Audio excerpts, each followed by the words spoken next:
DK Shivakumar ರಾಜ್ಯದ 25ನೇ CM ಆಗಿ ಪ್ರಮಾಣ ವಚನವನ್ನ ಸ್ವೀಕಾರ ಮಾಡಲಿದ್ದಾರೆ. ಪದಗ್ರಹಣಕ್ಕೂ ಮುನ್ನ ಅಜ್ಜಯ್ಯನ ಮಠಕ್ಕೆ ಡಿಕೆಶಿ ಭೇಟಿ ನೀಡಿದ್ದಾರೆ. ಇಂದು ಡಿಕೆ ಶಿವಕುಮಾರ್ ನೂತನ ಸಿಎಂ ಆಗಿ ಪದಗ್ರಹಣ ಮಾಡ್ತಾರೆ.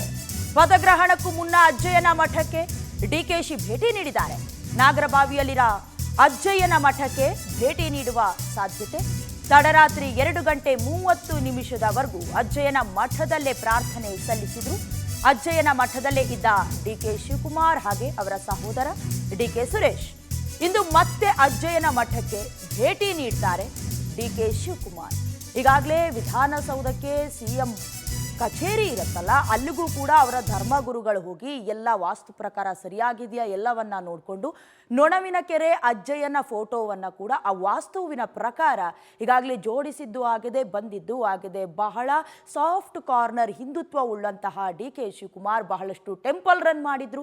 ಅದಾದ ನಂತರದಲ್ಲಿ ಪ್ರಯತ್ನಗಳು ಫಲ ಕೊಡದೇ ಇದ್ರು, ಪ್ರಾರ್ಥನೆ ಫಲ ಕೊಡುತ್ತೆ ಅನ್ನುವಂಥ ರೀತಿಯಲ್ಲಿ ಬಹಳಷ್ಟು ದೇವಸ್ಥಾನಗಳಿಗೂ ಹೋಗಿ ಬಂದರು. ಅದೇ ರೀತಿ ಈಗ ಅಜ್ಜಯ್ಯನ ದೇವಸ್ಥಾನಕ್ಕೆ ಅಥವಾ ಆ ಮಠಕ್ಕೆ ಹೋಗಿ ಬರ್ತಾರೆ.